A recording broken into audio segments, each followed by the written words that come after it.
one definition of hospitality is to make space. So friend, could you scoot over and make space at your kitchen table to share a meal? Expand your heart to make space for a new relationship. Listen instead of talking, making space for others to be understood. This season, we'll learn from the ultimate host, Jesus Christ, and how he extended the welcome of the gospel to make space for all kinds of people.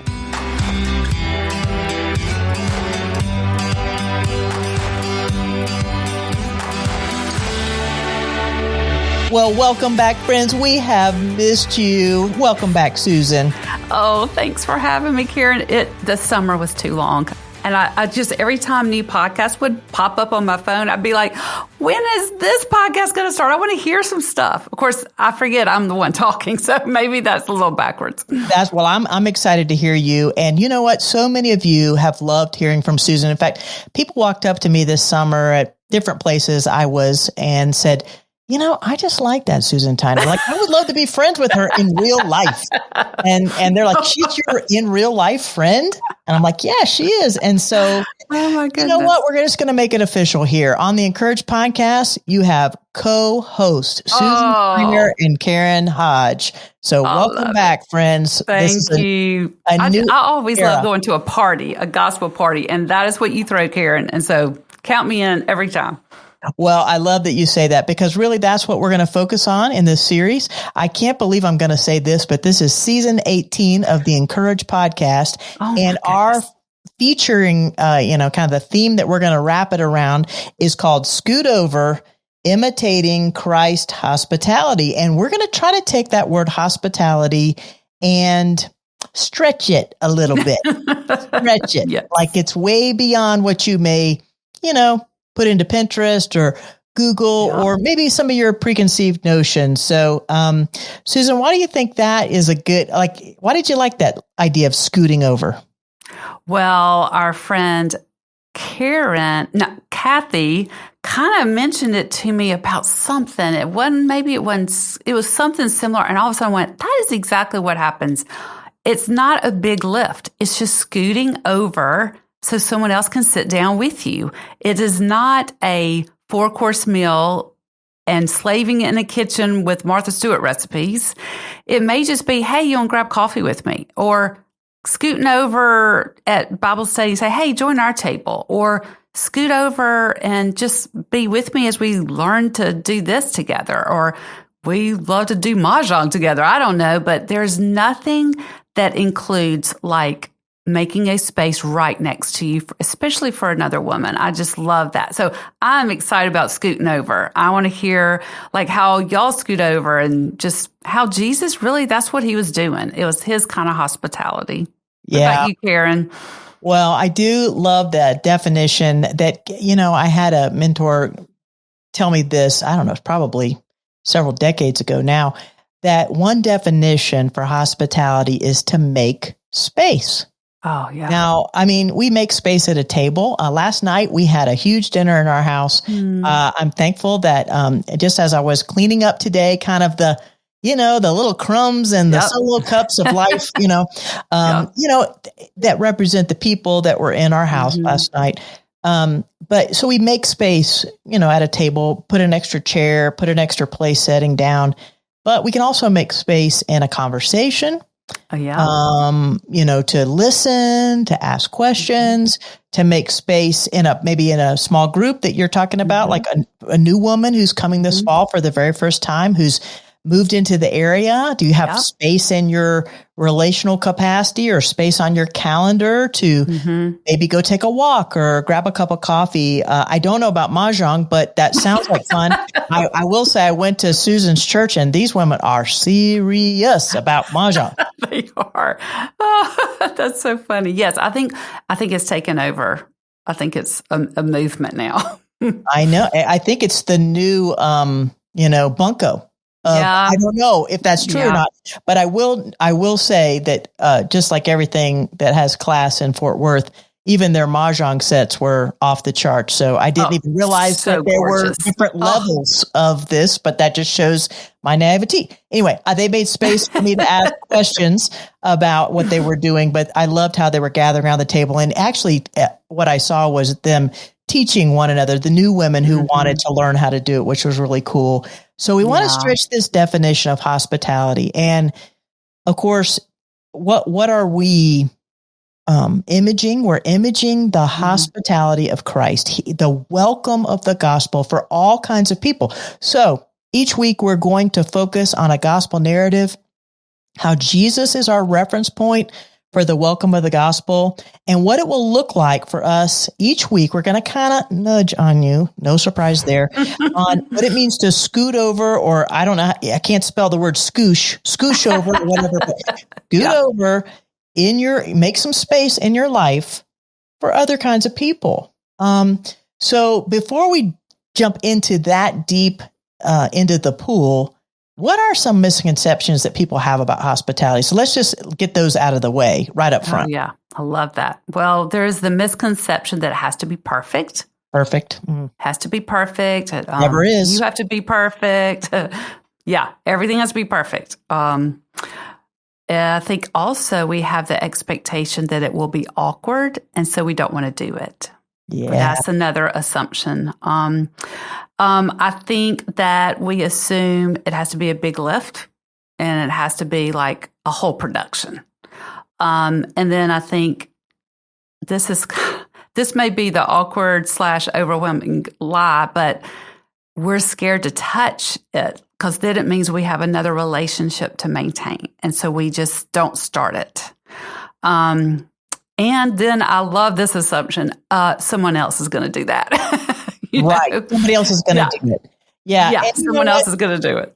And so much of it is what you're talking about are actually expectations, internal expectations that we put onto ourselves. Like my house has to be perfect. The dish has to be perfect. And I'll just give you a little sad little picture. Okay. So I just got back into town. I didn't really look at the, 10-day forecast. I planned a menu. It was storming.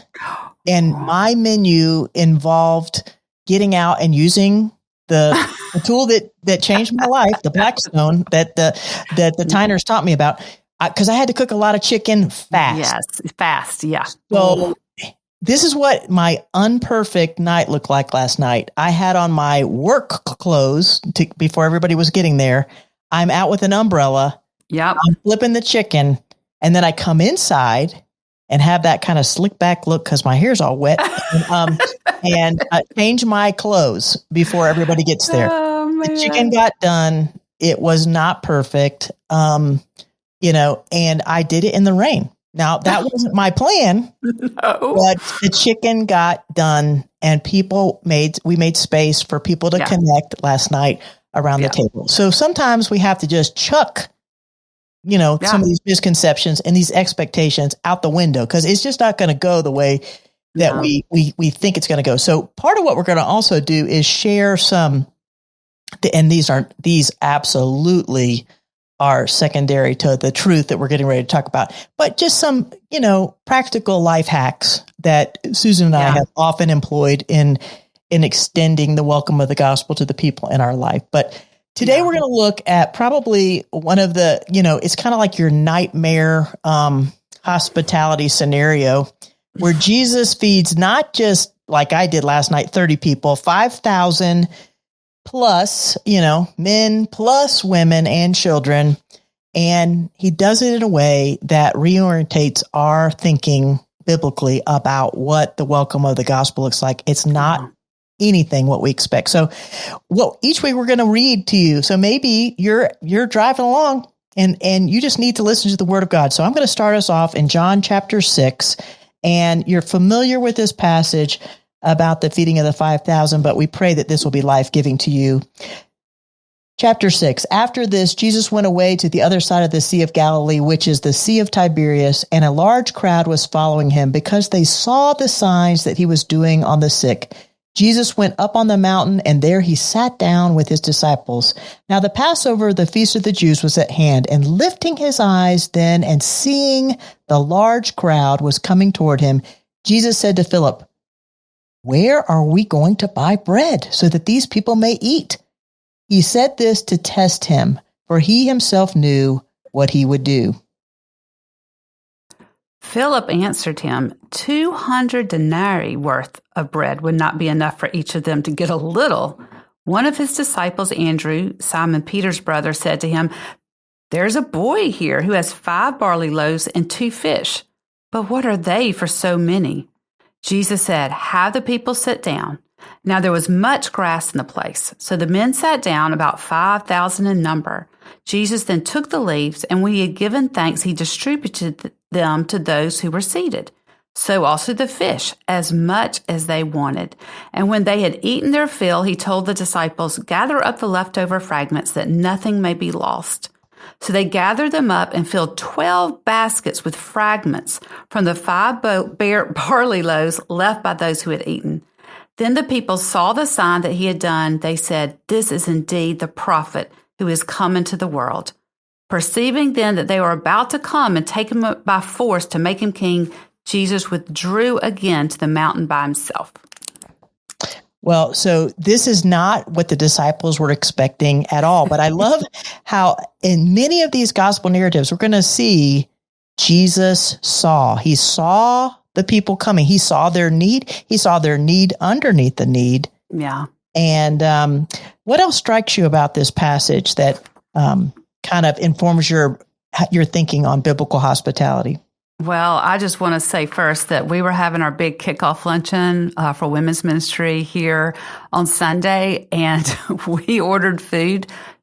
The restaurant said for 80. That was how they thought it should feed 80. We had almost 100 people come. Okay. And we're literally like looking for, like, my friend who had planned it and we had done it together, we're looking at each other and I'm going, please, Lord, sack lunch to 5,000. That's the ratio we need right now, And sure enough, we had plenty and we had leftovers because that's how God works. That's his MO. That's his brand is watch me work. You'll have leftovers even. So I really love this miracle. And what I love about it is, I don't know, there were so many reasons it shouldn't have worked. Not only they only had a sack lunch, but I picture those disciples really weary. They had just come back from their travels and probably have a lot of a lot of just great things happen. And now they're probably feeling the exhaustion. And I just think they were weary too. So they were small. They were not bringing much to the table. So I love all that. And I just love how Jesus teaches them right there. He's calm, but he's not letting people not get food. And the goal is these are people who are hungry. And are you going to feed them? And we look back at Jesus and go, but all I've got is a sack lunch, I don't know. That's what I love about the story. Yeah, because I think sometimes we're doing the economy of hospitality. Of course, it's costly, right? But we think, what do I bring into this equation? And I don't think the little boy, they found him, we don't know that much about him, but you know what? He relinquished it. I mean, that's one thing we do know is he opened his hands. And what little he had, which seemed like this is not going to meet the need, right? But he was willing, and he relinquished what he had for the host of the meal. And so I don't know what we think we come into the equation with, and it may be like I can be present. I could bring a pan of brownies. Last night we had the dinner, and someone dropped what they were bringing into the house. This is a theme with you, Karen. You're always talking about drop food. That's true. But it wasn't me who dropped it. But somebody else. But I could tell that she felt bad because she, not only was there a mess there and some glass and things like that. I mean, but I love the fact that she wanted to come into the meal with her hands full. She was coming to share. The Lord had another plan. Yeah. And yet this woman, at the end of the gathering last night, when we had a time of prayer, her prayer was so life-giving. Like, I'm sure the potatoes were going to be great. I mean, I don't know. They were hot. It smelled good.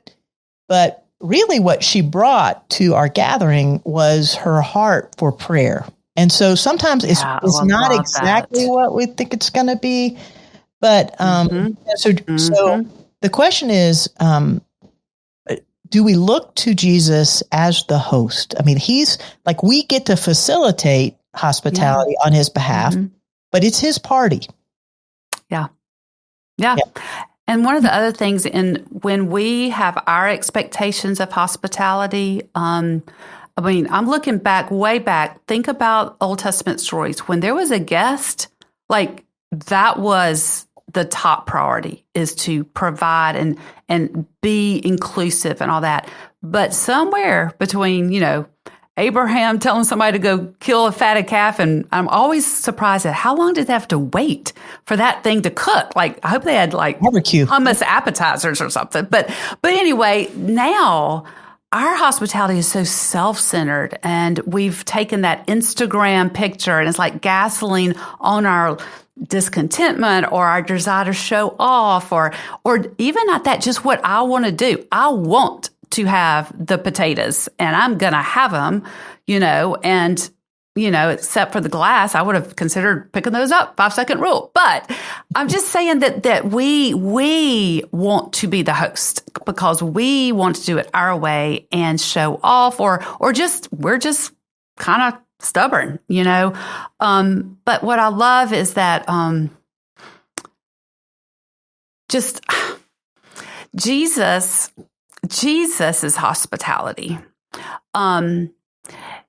it's the only productive hospitality. It actually works. And we are so busy now doing our own kind of hospitality that we are only attracted to the shiny things. And we're so exhausted from pulling off our own hospitality that we're too tired to invite actual people into our lives because we're so tired, and we've gotten our eyes off the prize of what the whole goal of hospitality is anyway, which is Jesus's goal of, I want them to become part of the family. I want to welcome that desperate woman. I want to welcome someone who sinned, because the gospel really is true. And we're not hospitable to people that we don't want to hang out with or have a bad past, or maybe they're not clued in yet to the sins they're doing.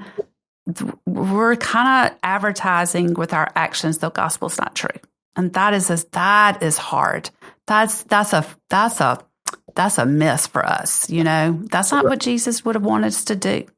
Yeah, and that's true in any case of when we are making space for other people. The question is, do we really see them like Jesus does? And so he sees the need underneath the need. Like, yes, they were hungry. And, hangry people is not a good thing. If you get a mob of people and they're all hungry, and I can't even imagine how many were there, but remembering he's the source, he is the creator. We see in the Genesis account, he creates something out of nothing. Here, he takes a little lunch and creates something super abundant out of what could be seen as like just a little sack lunch, a minimal thing. Yeah. And isn't that always the way? We bring our little sack lunch, and when we see and acknowledge and worship the fact that Jesus is the host, his hospitality is super abundant. Like, there's leftovers after leftovers after leftovers. Yes. Yeah. So there's like no waste, and they share it with other people. Like, they continue to share it with other people. So, and so in the economy, that's the economy of the gospel, is that Jesus is a super abundant host. And when we participate with his plan, then we get a chance to enjoy that superabundance. When we don't, we see the lack. Yeah. Well, and I'm just, I love an org chart and all that stuff. And so if you get into organizational, like mission, vision, strategy language, the goal is to bring people into the kingdom, to make them part of Jesus' family, for them to have their needs met, that desperate need for true bread. He is the one who has that bread, okay? Not the fake breads, not the ones that, are gluten-free and low calorie, like good old bread. And he is the one that makes it, can satisfy you, okay? So that's the goal. Well, he also has core values of how that happens, and it's humility, and we're going to be accessible, and everyone's welcome at this table. I mean, that's how he did ministry on earth. If you look at all of what he did and we're mimicking him, he shows us our core values. But then when it gets to strategy, this is where I just love how God works. Okay, my strategy and the way God wired me may be different than yours. And then next to the next door neighbors may be different. And then sometimes we all get together and use our strengths and the way God created us to have really fun strategies with those core values to hit that mission. And so I think it's so just fun of God. Like, when you're a mom or a big sister or a teacher, and you're like, okay, I could just get this better if I don't involve other people in my plans. And God is like, no, I'll take your trouble. I'll take the trouble you bring to help me with your, get these people into the kingdom. And I just think it's fun. It's fun to rub shoulders with Jesus in ministry and with his people. So I cannot talk enough about this story. I just love it. Yeah, the hospitality gospel is for all kinds of people. And he goes on to talk about that. And yet, after this account, then Jesus, amazingly walks on the water. Yep. But the next day, the crowd comes back. Oh, yeah. Can't get rid of 5,000 people that easily. Exactly. So we pick up down in verse 22. On the next day, the crowd remained on the other side of the sea and saw that there had only been one boat there, and that Jesus had not entered the boat with his disciples, but that his disciples had gone away alone. Other boats from Tiberias came near the place where they had been eating the bread after the Lord had given thanks. So when the crowd saw that Jesus was not there, nor his disciples, they themselves got in the boat and went to Capernaum, seeking out Jesus. And when they found him on the other side of the sea, they said, Rabbi, when did you come here? Jesus answered, Truly, truly, I say to you, you are seeking me not because you saw signs, because you ate the fill of the loaves. And then what does the rest say, Susan? Do not work for the food that perishes, but for the food that endures to eternal life, which the Son of Man will give you. For on him God the Father has set his seal. Then they said to him, What must we do to be doing the works of God? Jesus answered them, This is the work of God, that you believe in him whom he has sent. So they said to him, Then what sign do you do that we may see and believe you? What work do you perform? Our fathers ate manna in the wilderness, as it is written, he gave them bread from heaven to eat. Jesus then said to them, Truly, truly, I say to you, it was not Moses who gave you the bread from heaven, but my Father gives you the true bread from heaven. For the bread of God, wrong page. He comes down from heaven and gives life to the world.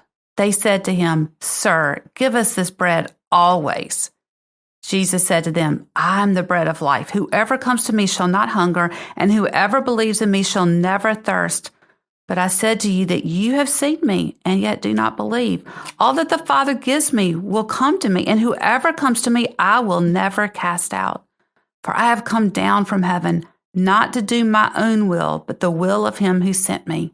And this is the will of him who sent me, that I should lose nothing of all that he has given me, but raise it up on the last day.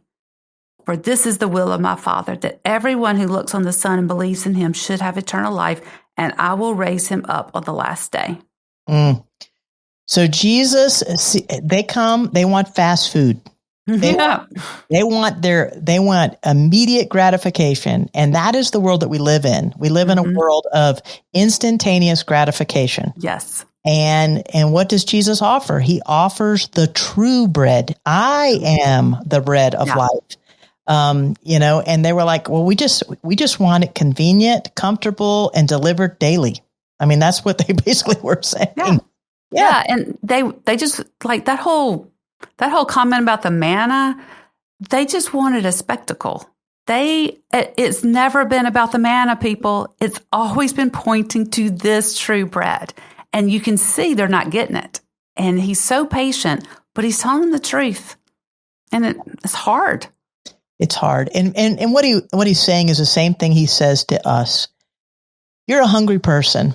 And it might look like anxiety. It might look like being greedy about getting more food.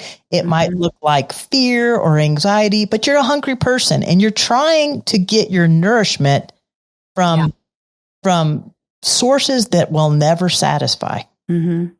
And so, the true bread is the only thing that satisfies. I know. And then later, I think after that, I think it says a lot of the disciples, not his 12, but a lot of disciples stopped following him because all of a sudden they did not like what Jesus was bringing. And they weren't going to be part of all this, circus act of manna popping up every village, like they were not signed up for true discipleship.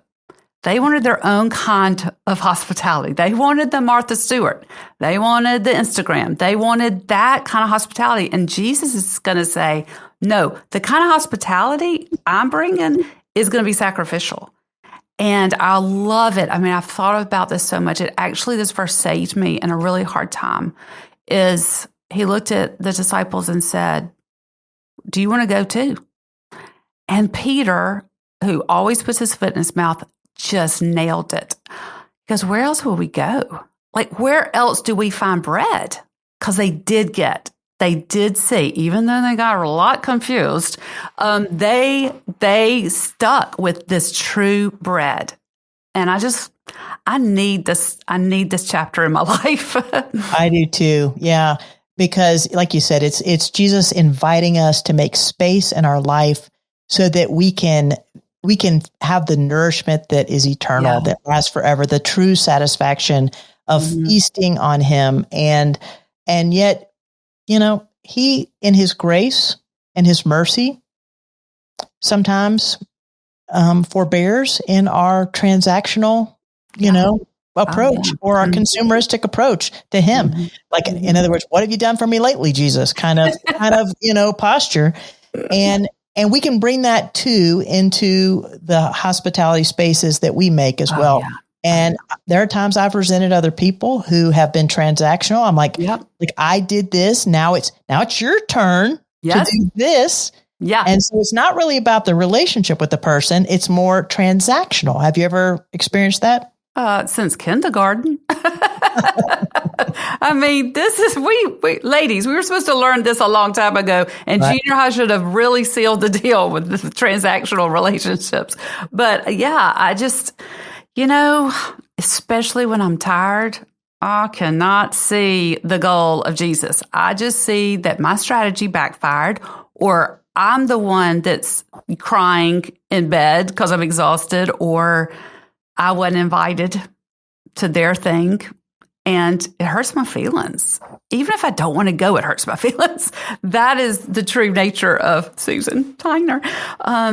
But I don't know. I think it's really hard. It's hard to keep your eyes on why you're doing something that's hard to do, that where you're being vulnerable, you're risking, you're sacrificing, and it's hard when it's either not reciprocated, because you don't feel like they're family.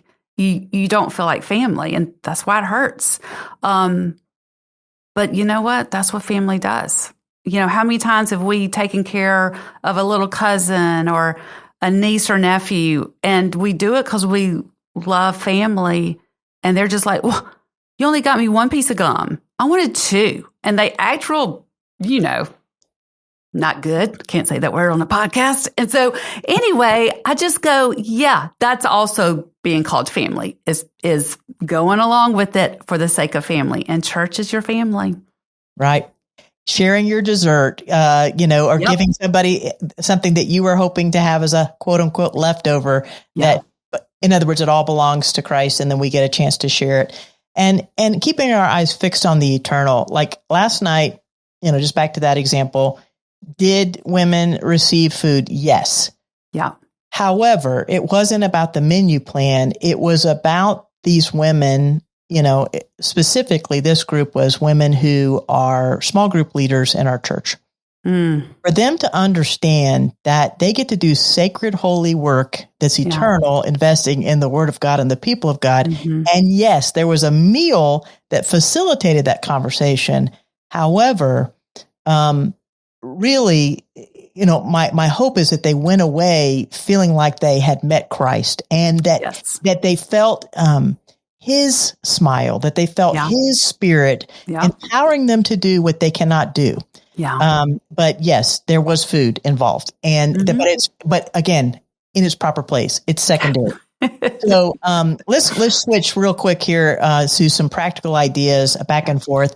Meals that feed the masses. So you had your own conundrum last week where you had ordered 80 and more than 80 came.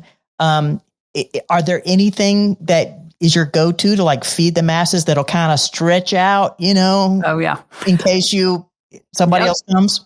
Oh, yeah. That's why I love a pot of something. It's a pot of, and you can stretch a pot of spaghetti sauce, of gumbo, or black beans and whatever. I mean, especially if it goes with rice, because then you could get a little bit more rice depending on how many people came. And I don't know. I love that. I mean, I'm pretty much planning on making my grandmother's spaghetti soon and freezing it because I know that I'm going to have a sack lunch situation and I'm going to have a $5,000. No, not that. I wish 5,000 guest list. So I got to start putting stuff up in my freezer to help with my sack lunch situation.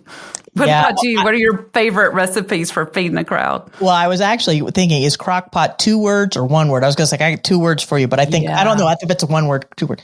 So any kind of slow cooker meal can, again, if your base is rice or mashed potatoes, are going to make it go a little bit further. A salad, you can stretch out, and I also love just keeping it simple, like, especially when you have, you make space for new people. So let's say you have a small group and you're like on a Sunday and you meet a new person, like, hey, come along. Yes. So you weren't planning on that person coming because you didn't even know them yet. So, but when you plan these kind of meals and you put them in the freezer or you've got something in the crock pot that can grow,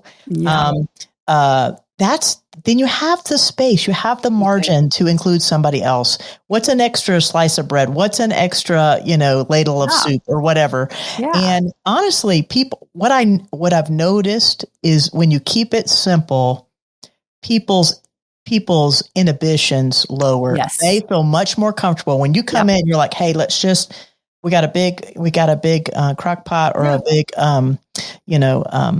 cast iron pot full of soup, and a loaf of bread, then they feel like, oh, this is simple. I can access this. Yeah, because what we all hear, whether you're the guest or the hostess with hospitality, many times it's going to be a big lift. And when they know they are not, you already lifted it. You've already put the stuff in the crock pot. You've already made the sauce. It's just, what's one more plate? I already got the plate. And it just makes them feel more like they're coming through the kitchen door than the front door. And that is always much more relaxing. We have this couple friend and they're busy and we're busy. And we just try to get together every now and then to catch up, whether it's breakfast, we just go to some pancake place on a Saturday morning, but we couldn't do that because I think I had something going on. But anyway, we just said, okay, Friday night. And then instead of getting reservations and blah, we're like, let's just order pizza. And I love this pie recipe I have that makes 2 for the lift of 1. And I was like, I whipped up those chocolate pies and I had made sure to get ice cream and it just lower the bar, people. Just lower the bar. Just order Domino's. I mean, it's fine. As a matter of fact, I kind of because I like Domino's too. But anyway, that night we kind of splurged and got the good stuff down the street called Fratelli's. But you get my point. You don't even have to cook. You just order out, pick it up, grab some McDonald's for the kids and send them out in the yard and let them just get dirty. Exactly. And if you've got some ice cream or some popsicles, even the better in your freezer, then you've got dessert. So our challenge for you as we wrap up today's episode is, what would it look like for you to consider making space for people, space for a meal, space for new relationships? Just asking the Lord, help me to make space this week through the power of your Spirit. Yeah, I do have a little pitiful story. Do we have time for that? Yes, absolutely. Okay. This is a true story that happened to me as an adult. So I was actually, when I visited Trinity, I was visiting 2 churches and trying to figure out which one I belonged in, all that stuff. And so I was at actually the one we would choose. And I was doing the hard work of the visitor. I was showing up. I was coming to Bible study, even though I didn't know everybody. It was like a major, like, anxiety, like, go through the anxiety and just do it, because this is how you will get through. You will be part of a family if you just show up. And so I was trying to do the hard work, and I'm naturally kind of an introvert, even though you probably don't believe that from hearing me talk so much. But so I remember this, and this is not a ding on Trinity. This is a reminder of what it feels like to be new. And I needed to feel that again, because I had not been new for 20 years. And so I go to Bible study, and we're in our small group, and there are these two darling girls on either side of me. I realized later they probably didn't see me as a peer because they were younger, but I did not see it that way. I just thought they were so fun and cute. And anyway, they were on either side of me. And one of them reaches like in front of me to talk to her friend and says, "Hey, do you want to get lunch after this?" And I remember in my mind going, if they ask me to join them, I'm going to be brave and say yes. And never got the ask. And so now I'm not really judging them. I am saying I've done the same thing. I've just not thought about reaching out. I'm just talking to my friend, making plans. Why would we include the old visitor that's between us? But this visitor went home feeling extra lonely because I was trying so hard to find my people, and it just was so, frankly, discouraging and felt like nobody cared to include me or scoot over. So it can be that simple, but also know if you don't scoot over, that's also noticed. And you're given the vibe that people don't scoot over for people here. And that's not the gospel kind of church. So that's my pitiful story. Worked out fine. Now I'm leading women's ministry here. Wow. Yeah. In the church that you're leading women's ministry in. But yeah. And so if it was hard for Susan Tyner, we get it, friends that are listening, that it's hard to walk into new spaces. And here we are launching, and a lot of ministries launching this fall. What would it look like for you to potentially scoot over this week, to make space for new people? And so my challenge to you is whatever, and I often pray down a certain road as I go towards my church, that the Lord would help me to make space for people. A lot of days I want to just be comfortable and sit in my own seat and talk to the people I want to talk to.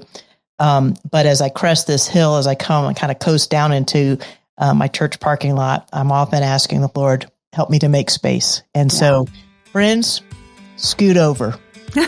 And scoot over, because we're going to keep talking about all kinds of things. We hope you'll come back next week, and we're going to talk about the welcome of the gospel for all kinds of people. Ooh, all kinds. Even people like us, Karen? Even crazy people like us. Yes. So tune in next Tuesday.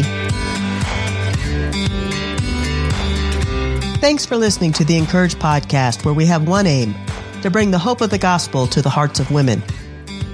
We invite you to share this episode with a friend and keep the conversation going.